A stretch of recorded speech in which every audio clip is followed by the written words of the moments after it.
ಓಂ ಶಾಂತಿ. ಇಂದಿನ ದಿನಾಂಕ 18/12/2025. ಪ್ರಾರ್ಥ ಮುರುಳಿ ಬಾಪ್ತಾದ ಮಧುಬನ. ಮಧುರ ಮಕ್ಕಳೇ, ನೀವು ಮಕ್ಕಳನ್ನು ಜ್ಞಾನದಿಂದ ಶೃಂಗಾರ ಮಾಡಲು ಬೇಅದ್ದಿನ ತಂದೆಯು ಬಂದಿದ್ದಾರೆ. ಶ್ರೇಷ್ಠ ಪದವಿಯನ್ನು ಪಡೆಯಬೇಕೆಂದರೆ ಸದಾ ಶೃಂಗರಿತರಾಗಿರಿ. ಪ್ರಶ್ನೆ: ಯಾವ ಮಕ್ಕಳನ್ನು ನೋಡಿ ಬೇಅದ್ದಿನ ತಂದೆಯು ಬಹಳ ಖುಷಿ ಪಡುತ್ತಾರೆ? ಉತ್ತರ: ಯಾವ ಮಕ್ಕಳು ಸರ್ವೀಸಿಗಾಗಿ ಎವರೆಡಿಯಾಗಿರುತ್ತಾರೆ, ಅಲೌಕಿಕ ಮತ್ತು ಪಾರಲೌಕಿಕ ತಂದೆಯನ್ನು ಪೂರ್ಣ ಅನುಸರಿಸುತ್ತಾರೆ, ಜ್ಞಾನ ಯೋಗದಿಂದ ಆತ್ಮವನ್ನು ಶೃಂಗಾರ ಮಾಡಿಕೊಳ್ಳುತ್ತಾರೆ, ಯಾರು ಪತಿತರನ್ನು ಪಾವನರನ್ನಾಗಿ ಮಾಡುವ ಸೇವೆ ಮಾಡುತ್ತಾರೆಯೋ ಅಂತಹ ಮಕ್ಕಳನ್ನು ನೋಡಿ ಬೇಅದ್ದಿನ ತಂದೆಗೆ ಬಹಳ ಖುಷಿಯಾಗುತ್ತದೆ. ನನ್ನ ಮಕ್ಕಳು ಪರಿಶ್ರಮಪಟ್ಟು ಶ್ರೇಷ್ಠ ಪದವಿಯನ್ನು ಪಡೆಯಬೇಕೆಂಬುದೇ ತಂದೆಯ ಬಯಕೆಯಾಗಿದೆ. ಓಂ ಶಾಂತಿ. ಆತ್ಮಿಕ ತಂದೆಯು ಆತ್ಮಿಕ ಮಕ್ಕಳ ಪ್ರತಿ ತಿಳಿಸುತ್ತಾರೆ, ಮಧುರಾತಿ ಮಧುರ ಮಕ್ಕಳೇ, ಹೇಗೆ ಲೌಕಿಕ ತಂದೆಗೆ ಮಕ್ಕಳು ಪ್ರಿಯರೆನಿಸುತ್ತಾರೆಯೋ ಹಾಗೆಯೇ ಬೇಅದ್ದಿನ ತಂದೆಗೂ ಸಹ ಬೇಅದ್ದಿನ ಮಕ್ಕಳು ಪ್ರಿಯರೆನಿಸುತ್ತಾರೆ. ತಂದೆಯು ಮಕ್ಕಳಿಗೆ ನನ್ನ ಮಕ್ಕಳು ಶ್ರೇಷ್ಠ ಪದವಿಯನ್ನು ಪಡೆಯಲಿ ಎಂದು ಶಿಕ್ಷಣ ಸಾವಧಾನವನ್ನು ನೀಡುತ್ತಾರೆ.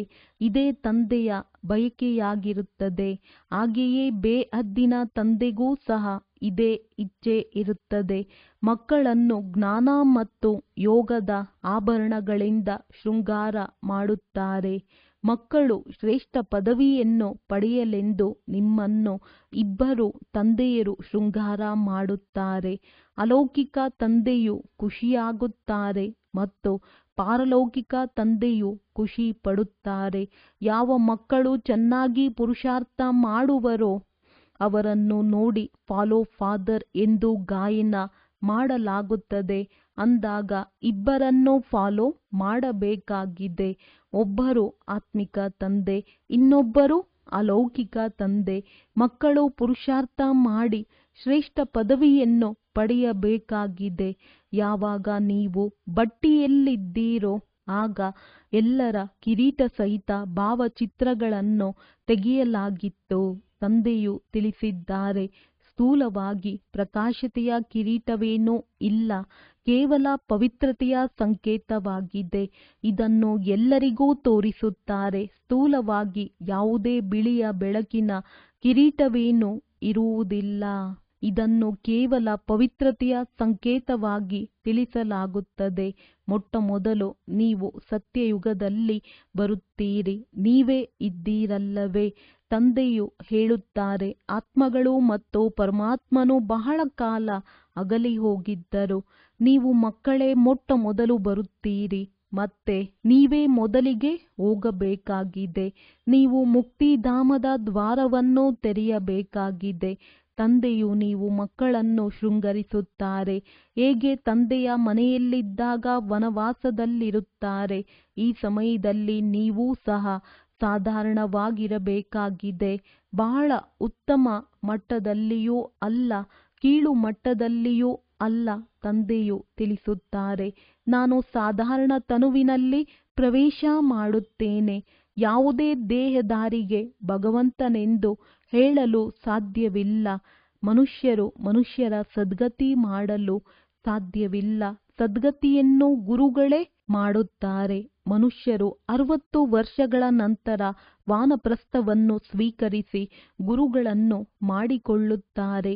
ಈ ಪದ್ಧತಿಯು ಈಗಿನದ್ದಾಗಿದೆ.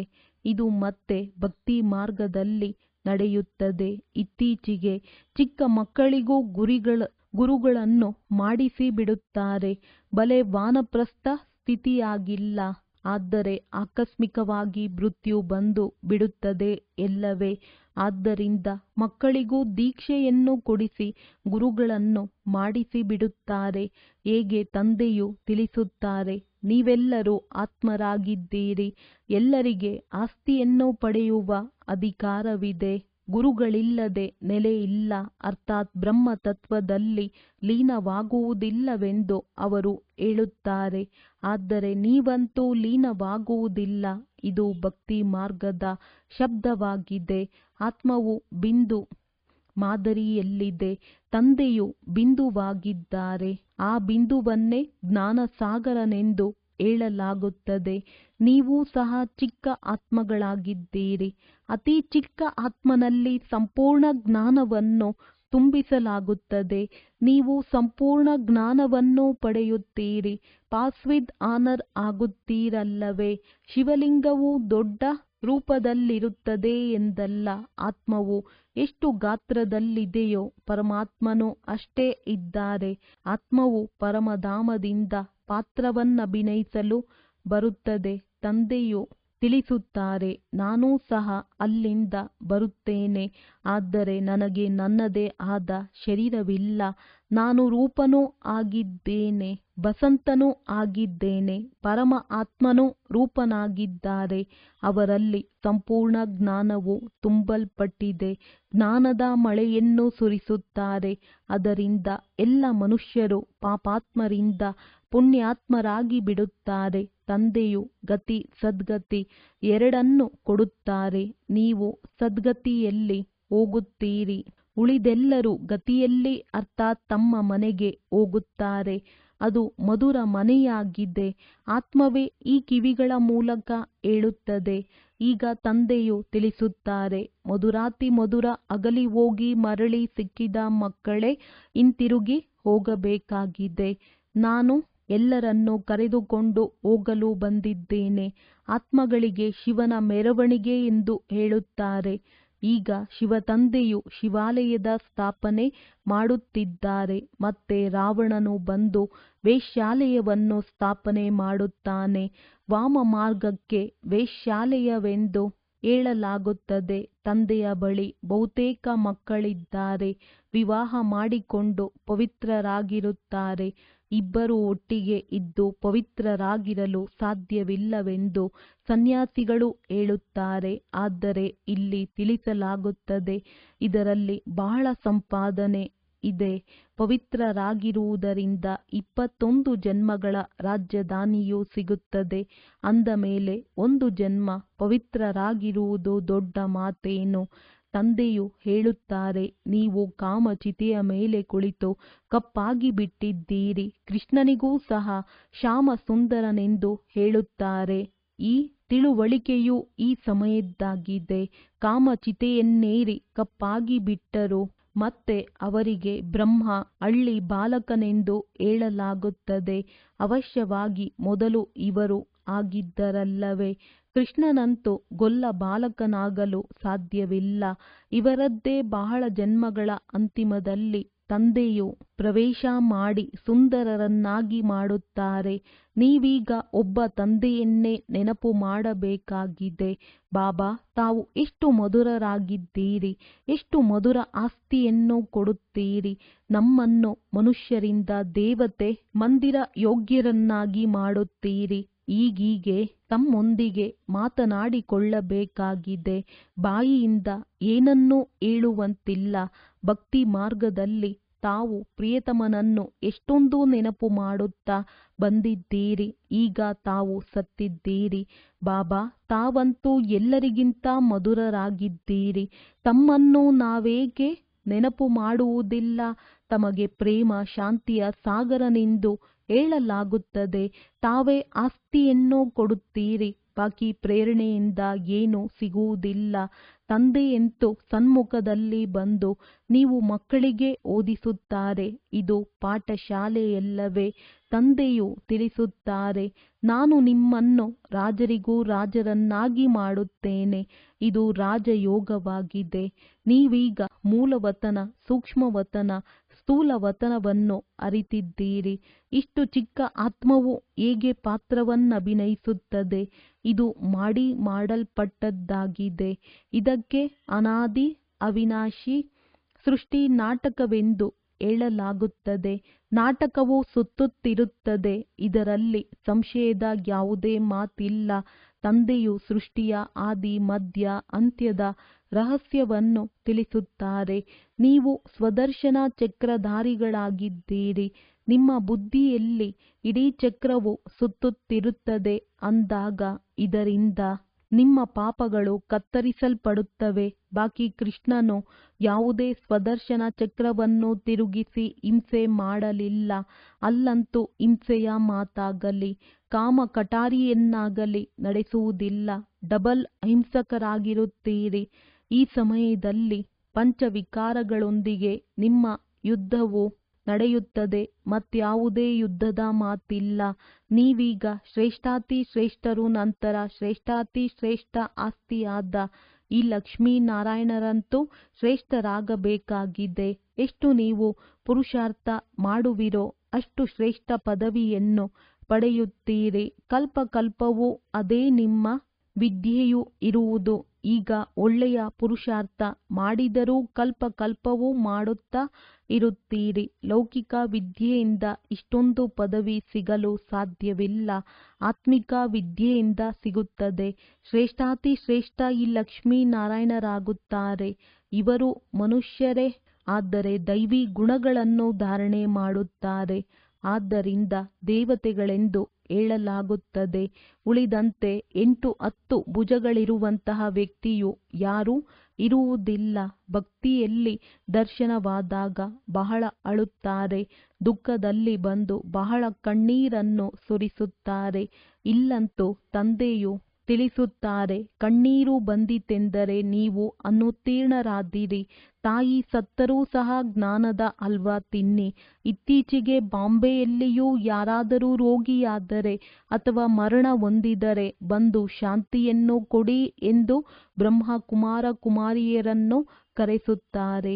ನೀವು ತಿಳಿಸುತ್ತೀರಿ, ಆತ್ಮವು ಒಂದು ಶರೀರವನ್ನು ಬಿಟ್ಟು ಇನ್ನೊಂದನ್ನು ತೆಗೆದುಕೊಂಡಿತು. ಇದರಲ್ಲಿ ನಿಮ್ಮದೇನು ಹೋಗುತ್ತದೆ? ಅಳುವುದರಿಂದ ಏನು ಲಾಭ? ಆಗ ಹೇಳುತ್ತಾರೆ, ಇವರನ್ನು ಕಾಲವು ಕಬ್ಬಳಿಸಿ ಬಿಟ್ಟಿತೆಂದು. ಆದರೆ ಇಂತಹ ಯಾವುದೇ ಮಾತಿಲ್ಲ. ಇಲ್ಲಂತೂ ಆತ್ಮವು ತಾನಾಗಿಯೇ ಒಂದು ಶರೀರವನ್ನು ಬಿಟ್ಟು ಬಿಡುತ್ತದೆ. ತನ್ನ ಸಮಯದಲ್ಲಿ ಶರೀರವನ್ನು ಬಿಟ್ಟು ಹೋಗುತ್ತದೆ. ಬಾಕಿ ಮೃತ್ಯುವು ಯಾವುದೇ ವಸ್ತುವಲ್ಲ. ಸತ್ಯಯುಗದಲ್ಲಿ ಗರ್ಭ ಮೆಹಲ್ ಇರುತ್ತದೆ. ಶಿಕ್ಷೆಯ ಮಾತೇ ಇರುವುದಿಲ್ಲ. ಅಲ್ಲಿ ನಿಮ್ಮ ಕರ್ಮಗಳು ಅಕರ್ಮವಾಗುತ್ತದೆ.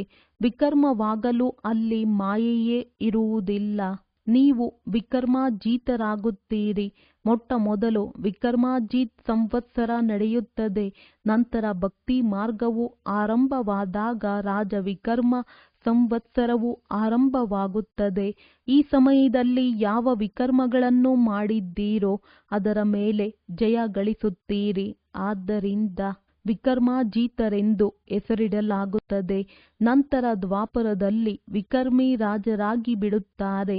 ವಿಕರ್ಮ ಮಾಡುತ್ತಿರುತ್ತಾರೆ. ಸೂಜಿಯ ಮೇಲೆ ಒಂದು ವೇಳೆ ತುಕ್ಕು ಹಿಡಿದಿದ್ದರೆ ಅದನ್ನು ಅಯಸ್ಕಾಂತವು ಆಕರ್ಷಿಸುವುದಿಲ್ಲ. ಎಷ್ಟು ಪಾಪಗಳ ತುಕ್ಕು ಇಳಿಯುತ್ತಾ ಹೋಗುವುದೋ ಅಷ್ಟು ಅಯಸ್ಕಾಂತವು ಸೆಳೆಯುವುದು. ತಂದೆಯಂತೂ ಸಂಪೂರ್ಣ ಪವಿತ್ರರಾಗಿದ್ದಾರೆ. ನಿಮ್ಮನ್ನು ಯೋಗಬಲದಿಂದ ಪವಿತ್ರರನ್ನಾಗಿ ಮಾಡುತ್ತಾರೆ. ಹೇಗೆ ಲೌಕಿಕ ತಂದೆಯೂ ಸಹ ಮಕ್ಕಳನ್ನು ನೋಡಿ ಖುಷಿ ಪಡುತ್ತಾರಲ್ಲವೇ, ಹಾಗೆಯೇ ಬೇಹದ್ದಿನ ತಂದೆಯೂ ಸಹ ಮಕ್ಕಳ ಸೇವೆಯನ್ನು ನೋಡಿ ಬಹಳ ಖುಷಿ ಪಡುತ್ತಾರೆ. ಮಕ್ಕಳು ಬಹಳ ಪರಿಶ್ರಮವನ್ನು ಪಡುತ್ತಿದ್ದೀರಿ. ಸರ್ವೀಸಿನಲ್ಲಿ ಮಕ್ಕಳು ಸದಾ ಎವರೆಡಿಯಾಗಿರಬೇಕು. ನೀವು ಮಕ್ಕಳು ಪತಿತರನ್ನು ಪಾವನ ಮಾಡುವಂತಹ ಈಶ್ವರಿಯ ಮೆಷಿನ್ ಆಗಿದ್ದೀರಿ. ನೀವೀಗ ಈಶ್ವರಿಯ ಸಂತಾನರಾಗಿದ್ದೀರಿ. ಬೇಹದ್ದಿನ ತಂದೆಯಾಗಿದ್ದಾರೆ ಮತ್ತು ನೀವೆಲ್ಲರೂ ಸಹೋದರ ಸಹೋದರಿಯರಾಗಿದ್ದೀರಿ. ಮತ್ಯಾವುದೇ ಸಂಬಂಧವಿಲ್ಲ. ಮುಕ್ತಿಧಾಮದಲ್ಲಂತೂ ತಂದೆ ಮತ್ತು ನೀವಾತ್ಮರು ಸಹೋದರ ಸಹೋದರರಿರುತ್ತೀರಿ. ನಂತರ ನೀವು ಸತ್ಯಯುಗದಲ್ಲಿ ಹೋದಾಗ ಅಲ್ಲಿ ಒಬ್ಬ ಮಗ ಮತ್ತು ಒಬ್ಬ ಮಗಳು ಅಷ್ಟೇ. ಆದರೆ ಇಲ್ಲಿ ನೋಡಿ ಬಹಳ ಸಂಬಂಧಗಳಾಗುತ್ತವೆ. ಚಿಕ್ಕಪ್ಪ, ದೊಡ್ಡಪ್ಪ, ಮಾವ ಇತ್ಯಾದಿ. ಮೂಲವತನವು ಮಧುರ ಮನೆ, ಮುಕ್ತಿಧಾಮವಾಗಿದೆ. ಅದಕ್ಕಾಗಿ ಮನುಷ್ಯರು ಎಷ್ಟೊಂದು ಯಜ್ಞ ತಪ ಇತ್ಯಾದಿಗಳನ್ನು ಮಾಡುತ್ತಾರೆ. ಆದರೆ ಯಾರು ಹಿಂತಿರುಗಿ ಹೋಗಲು ಸಾಧ್ಯವಿಲ್ಲ. ಸುಳ್ಳು ಹೇಳುತ್ತಿರುತ್ತಾರೆ. ಸರ್ವರ ಸದ್ಗತಿದಾತನು ಒಬ್ಬರೇ ತಂದೆಯಾಗಿದ್ದಾರೆ. ಅನ್ಯ ಯಾರೂ ಇಲ್ಲ. ಈಗ ನೀವು ಸಂಗಮ ಯುಗದಲ್ಲಿದ್ದೀರಿ. ಇಲ್ಲಿ ಅನೇಕ ಮನುಷ್ಯರಿದ್ದಾರೆ. ಸತ್ಯಯುಗದಲ್ಲಿ ಬಹಳ ಕೆಲವರೇ ಇರುತ್ತಾರೆ. ಸ್ಥಾಪನೆಯ ನಂತರ ಹಳೆಯದರ ವಿನಾಶವಾಗುತ್ತದೆ. ಈಗ ಅನೇಕ ಧರ್ಮಗಳಿರುವ ಕಾರಣ ಎಷ್ಟೊಂದು ಹೊಡೆದಾಟವಿದೆ. ನೀವು 100% ಸಾಹುಕಾರರಾಗಿದ್ದೀರಿ. ಮತ್ತೆ 84 ಜನ್ಮಗಳ ನಂತರ 100% ಬಡವರಾಗಿ ಬಿಟ್ಟಿದ್ದೀರಿ. ತಂದೆಯು ಬಂದು ಎಲ್ಲರನ್ನೂ ಜಾಗೃತಗೊಳಿಸುತ್ತಾರೆ. ಮಕ್ಕಳೇ, ಎದ್ದೇಳಿ, ಈಗ ಸತ್ಯಯುಗವು ಬರುತ್ತಿದೆ. ಸತ್ಯ ತಂದೆಯೇ ನಿಮಗೆ 21 ಜನ್ಮಗಳ ಆಸ್ತಿಯನ್ನು ಕೊಡುತ್ತಾರೆ. ಭಾರತವೇ ಸತ್ಯಖಂಡವಾಗುತ್ತದೆ. ತಂದೆಯು ಭಾರತವನ್ನು ಸತ್ಯಖಂಡವನ್ನಾಗಿ ಮಾಡುತ್ತಾರೆ. ಅಸತ್ಯ ಖಂಡವನ್ನಾಗಿ ಯಾರು ಮಾಡುತ್ತಾರೆ? ಪಂಚವಿಕಾರಗಳೆಂಬ ರಾವಣನ ಎಷ್ಟೊಂದು ಪ್ರತಿಮೆಯನ್ನು ಮಾಡುತ್ತಾರೆ. ಮತ್ತೆ ಅದನ್ನು ಸುಡುತ್ತಾರೆ. ಏಕೆಂದರೆ ಇವನು ನಂಬರ್ 1 ಶತ್ರುವಾಗಿದ್ದಾನೆ. ಯಾವಾಗಿನಿಂದ ರಾವಣ ರಾಜ್ಯವಾಗಿದೆ ಎಂಬುದು ಮನುಷ್ಯರಿಗೆ ತಿಳಿದೇ ಇಲ್ಲ. ತಂದೆಯು ತಿಳಿಸುತ್ತಾರೆ. ಅರ್ಧಕಲ್ಪ ರಾಮರಾಜ್ಯ, ಅರ್ಧಕಲ್ಪ ರಾವಣ ರಾಜ್ಯವಿರುತ್ತದೆ. ಆದರೆ ರಾವಣನು ಸಾಯಿಸಲು ಅವನೇನೂ ಒಬ್ಬ ಮನುಷ್ಯನಲ್ಲ. ಈ ಸಮಯದಲ್ಲಿ ಇಡೀ ಪ್ರಪಂಚದಲ್ಲಿ ರಾವಣ ರಾಜ್ಯವಿದೆ. ತಂದೆಯು ಬಂದು ರಾಮರಾಜ್ಯವನ್ನು ಸ್ಥಾಪನೆ ಮಾಡುತ್ತಾರೆ. ನಂತರ ಜೈ ಜೈಕಾರ ಆಗಿಬಿಡುತ್ತದೆ. ಅಲ್ಲಿ ಸದಾ ಖುಷಿ ಇರುತ್ತದೆ. ಅದು ಸುಖಧಾಮವಾಗಿದೆ. ಈಗ ಈ ಸಮಯಕ್ಕೆ ಪುರುಷೋತ್ತಮ ಸಂಗಮ ಯುಗವೆಂದು ಹೇಳಲಾಗುತ್ತದೆ. ತಂದೆಯು ತಿಳಿಸುತ್ತಾರೆ, ನೀವು ಈ ಪುರುಷಾರ್ಥದಿಂದ ಈ ರೀತಿಯಾಗುವವರಿದ್ದೀರಿ. ನಿಮ್ಮ ಚಿತ್ರಗಳನ್ನು ಮಾಡಿಸಲಾಗಿತ್ತು. ಆದರೆ ಅನೇಕರು ಬಂದರು. ಸ್ವಲ್ಪ ದಿನಗಳು ನಡೆದು ಹೊರಟು ಹೋದರು. ತಂದೆಯು ಬಂದು ನೀವು ಮಕ್ಕಳಿಗೂ ಬಹಳ ಪ್ರೀತಿಯಿಂದ ತಿಳಿಸುತ್ತಾರೆ. ತಂದೆ ಶಿಕ್ಷಕರು ಬಹಳ ಪ್ರೀತಿ ಮಾಡುತ್ತಾರೆ. ಗುರುಗಳು ಪ್ರೀತಿ ಮಾಡುತ್ತಾರೆ. ಸದ್ಗುರುವಿನ ನಿಂದಕರಿಗೆ ನೆಲೆ ಇಲ್ಲ. ನಿಮ್ಮ ಗುರಿ ಧ್ಯೇಯವು ಸನ್ಮುಖದಲ್ಲಿದೆ. ಆ ಗುರುಗಳ ಬಳಿಯಂತೂ ಯಾವುದೇ ಗುರಿ ಧ್ಯೇಯವಿರುವುದಿಲ್ಲ. ಅದೇನು ವಿದ್ಯೆಯಲ್ಲ, ಇದು ವಿದ್ಯೆಯಾಗಿದೆ. ಇದು ಆಸ್ಪತ್ರೆ ಮತ್ತು ವಿಶ್ವವಿದ್ಯಾಲಯವೂ ಆಗಿದೆ. ಇದರಿಂದ ನೀವು ಸದಾ ಆರೋಗ್ಯವಂತರು, ಐಶ್ವರ್ಯವಂತರಾಗುತ್ತೀರಿ. ಇಲ್ಲಂತೂ ಅಸತ್ಯವಿದೆ. ಆದ್ದರಿಂದಲೇ ಸುಳ್ಳು ಮಾಯೆ, ಸುಳ್ಳು ಕಾಯವೆಂದು ಆಡುತ್ತಾರೆ. ಸತ್ಯಯುಗವು ಸತ್ಯಖಂಡವಾಗಿದೆ. ಅಲ್ಲಂತೂ ವಜ್ರರತ್ನಗಳ ಮೆಹಲುಗಳಿರುತ್ತದೆ. ಸೋಮನಾಥ ಮಂದಿರವನ್ನೂ ಸಹ ಭಕ್ತಿ ಮಾರ್ಗದಲ್ಲಿ ಮಾಡಿದ್ದಾರೆ. ಎಷ್ಟೊಂದು ಹಣವಿತ್ತೋ ಅದನ್ನು ಮುಸಲ್ಮಾನರು ಬಂದು ಲೂಟಿ ಮಾಡಿದರು. ದೊಡ್ಡ ದೊಡ್ಡ ಮಸೀದಿಗಳನ್ನು ಕಟ್ಟಿಸಿದ್ದರು. ಈಗ ನಿಮಗೆ ತಂದೆಯು ಕುಬೇರನ ಖಜಾನೆಯನ್ನು ಕೊಡುತ್ತಾರೆ. ಆರಂಭದಿಂದಲೇ ನಿಮಗೆ ಎಲ್ಲವನ್ನೂ ಸಾಕ್ಷಾತ್ಕಾರ ಮಾಡಿಸುತ್ತಾ ಬಂದಿದ್ದಾರೆ. ಅಲ್ಲಾ ಅವಲ್ಲುದ್ದೀನ್ ಕಥೆ ಇದೆಯಲ್ಲವೇ? ಮೊಟ್ಟ ಮೊದಲ ಧರ್ಮವನ್ನು ಸ್ಥಾಪನೆ ಮಾಡುತ್ತಾರೆ. ಅದು ದೇವತಾ ಧರ್ಮವಾಗಿದೆ. ಯಾವ ಧರ್ಮವಿಲ್ಲವೋ ಅದು ಪುನಃ ಸ್ಥಾಪನೆಯಾಗುತ್ತದೆ. ಎಲ್ಲರಿಗೂ ತಿಳಿದಿದೆ, ಪ್ರಾಚೀನ ಸತ್ಯಯುಗದಲ್ಲಿ ಇವರದ್ದೇ ರಾಜ್ಯವಿತ್ತು. ಇವರ ಮೇಲೆ ಮತ್ಯಾರೂ ಇರಲಿಲ್ಲ. ದೈವಿ ರಾಜ್ಯವನ್ನು ಸ್ವರ್ಗವೆಂದು ಹೇಳಲಾಗುತ್ತದೆ. ನೀವೀಗ ತಿಳಿದುಕೊಂಡಿದ್ದೀರಿ ಮತ್ತು ಅನ್ಯರಿಗೂ ತಿಳಿಸಬೇಕಾಗಿದೆ. ಅಂದ ಮೇಲೆ ಎಲ್ಲರಿಗೆ ಇದನ್ನು ಹೇಗೆ ಅರ್ಥ ಮಾಡಿಸಬೇಕು? ಯಾವುದರಿಂದ ನಂತರ ಅವರು ನಮಗೆ ತಿಳಿಯಲಿಲ್ಲವೆಂದು ದೂರು ಕೊಡುವಂತಾಗಬಾರದು. ನೀವು ಎಲ್ಲರಿಗೆ ತಿಳಿಸುತ್ತೀರಿ. ಆದರೂ ಸಹ ತಂದೆಯನ್ನು ಬಿಟ್ಟು ಹೊರಟು ಹೋಗುತ್ತಾರೆ. ಈ ಇತಿಹಾಸವು ಮತ್ತೆ ಪುನರಾವರ್ತನೆಯಾಗುವುದು. ತಂದೆಯ ಬಳಿ ಬರುತ್ತಾರೆ. ಆಗ ತಂದೆಯು ಕೇಳುತ್ತಾರೆ, ಮೊದಲು ಎಂದಾದರೂ ಮಿಲನ ಮಾಡಿದ್ದೀರಾ? ಹೌದು ಬಾಬಾ, 5000 ವರ್ಷಗಳ ಮೊದಲು ಸಹ ನಾವು ಮಿಲನ ಮಾಡಲು ಬಂದಿದ್ದೆವು. ಕೆಲವರು ಬಂದು ಕೇಳುತ್ತಾರೆ. ಕೆಲವರಿಗೆ ಬ್ರಹ್ಮನ ಸಾಕ್ಷಾತ್ಕಾರವಾಗಿದ್ದರೆ ಅದು ನೆನಪಿಗೆ ಬರುತ್ತದೆ. ಆಗ ನಾವು ಇದೇ ರೂಪವನ್ನು ನೋಡಿದೆವು ಎಂದು ಹೇಳುತ್ತಾರೆ. ತಂದೆಯೂ ಸಹ ಮಕ್ಕಳನ್ನು ನೋಡಿ ಖುಷಿ ಪಡುತ್ತಾರೆ. ಅವಿನಾಶಿ ಜ್ಞಾನ ರತ್ನಗಳಿಂದ ನಿಮ್ಮ ಜೋಳಿಗೆಯೂ ತುಂಬುತ್ತದೆ ಎಲ್ಲವೇ. ಇದು ವಿದ್ಯೆಯಾಗಿದೆ. 7 ದಿನಗಳ ಕೋರ್ಸ್ ತೆಗೆದುಕೊಂಡು ನಂತರ ಬಲೆ ಎಲ್ಲಿ ಬೇಕಾದರೂ ಇದ್ದು ಮುರುಳಿಯ ಆಧಾರದ ಮೇಲೆ ನಡೆಯಬಹುದು. 7 ದಿನಗಳಲ್ಲಿ ಇಷ್ಟು ತಿಳಿಸಿಕೊಡಲಾಗುತ್ತದೆ ಮತ್ತೆ ಅವರಿಗೆ ಇಡೀ ಮುರುಳಿಯೂ ಅರ್ಥವಾಗುತ್ತದೆ. ತಂದೆಯಂತೂ ಮಕ್ಕಳಿಗೆ ಎಲ್ಲ ರಹಸ್ಯಗಳನ್ನು ಬಹಳ ಚೆನ್ನಾಗಿ ತಿಳಿಸುತ್ತಿರುತ್ತಾರೆ. ಒಳ್ಳೆಯದು.